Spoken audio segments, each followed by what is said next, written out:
मस्तिष्क पर चक्र। बहुत समय पहले की बात है, सुरई शहर में 4 ब्राह्मण रहते थे। सभी के बीच अच्छी दोस्ती थी, लेकिन चारों मित्र निर्धन होने की वजह से दुखी रहते थे।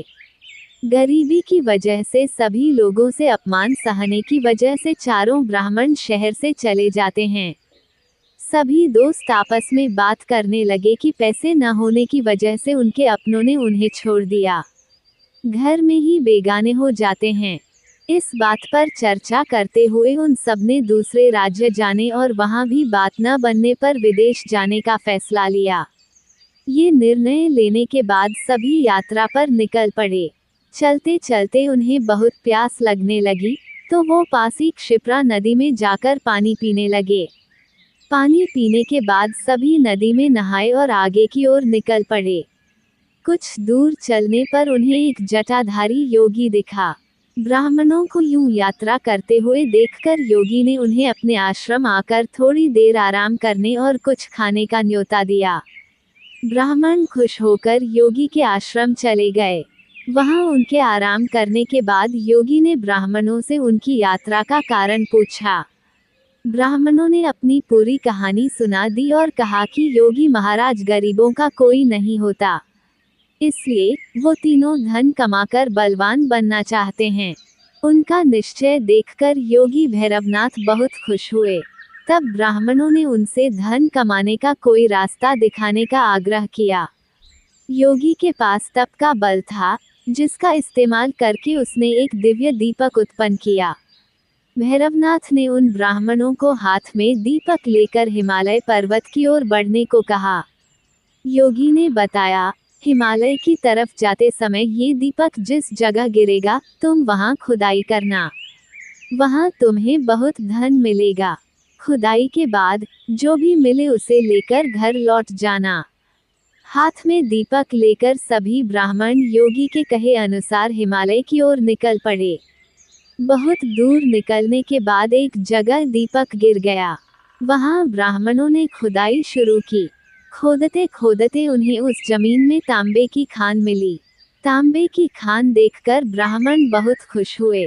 तभी एक ब्राह्मण ने कहा, हमारी गरीबी मिटाने के लिए ये तांबे की खान काफी नहीं है।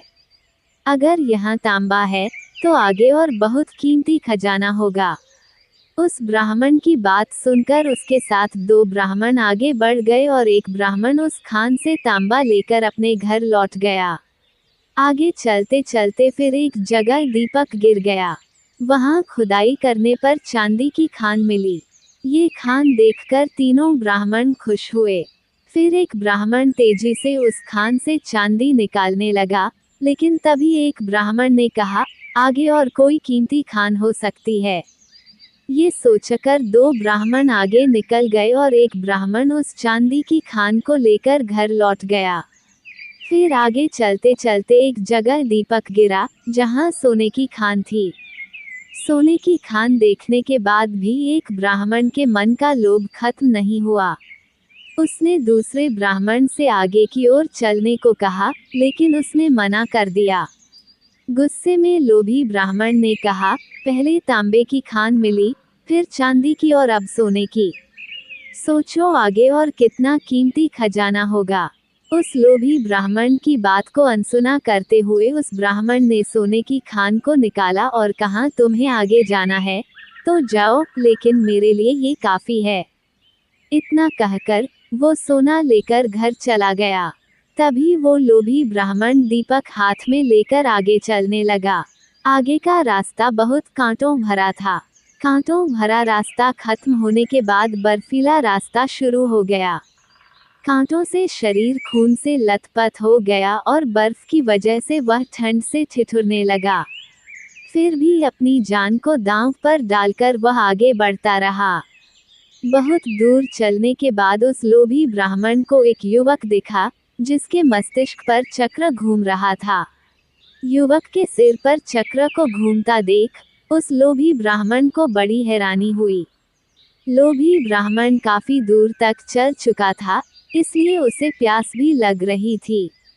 उसने चक्र वाले व्यक्ति से पूछा, तुम्हारे सिर पर यह चक्र कैसा और क्यों घूम रहा है और यहाँ पीने के लिए पानी कहाँ मिलेगा? इतना पूछते ही उस व्यक्ति के सिर से चक्र निकल गया और लोभी ब्राह्मण के मस्तिष्क पर चक्र लग गया। हैरानी और दर्द से तड़पते हुए ब्राह्मण ने उससे पूछा, ये चक्र मेरे सिर पर क्यों लगा? अजनबी युवक ने बताया, सालों पहले मैं भी धन के लालच में यहाँ तक पहुँचा था। उस समय किसी और के मस्तिष्क पर यह चक्र घूम रहा था। तुम्हारी तरह ही मैंने भी उनसे सब सवाल किया, तो मेरे सिर पर यह चक्र लग गया। तब उस ब्राह्मण ने पूछा कि अब मुझे कब इससे मुक्ति मिलेगी? इस पर युवक ने कहा, जब तुम्हारी तरह कोई धन के लालच में यहाँ तक पहुँचेगा और चक्र को लेकर सवाल करेगा, तब ये चक्र तुम्हारे सिर से निकलकर उसके मस्तिष्क पर लग जाएगा। फिर ब्राह्मण ने कहा कि ऐसा होने में कितना समय लग सकता है? इस सवाल का जवाब देते हुए युवक ने कहा, मैं राजा राम के काल से यहाँ हूँ, लेकिन मुझे पता नहीं कि अभी कौन सा युग चल रहा है। तुम इसी से अंदाजा लगा सकते हो कि कितना समय लग सकता है।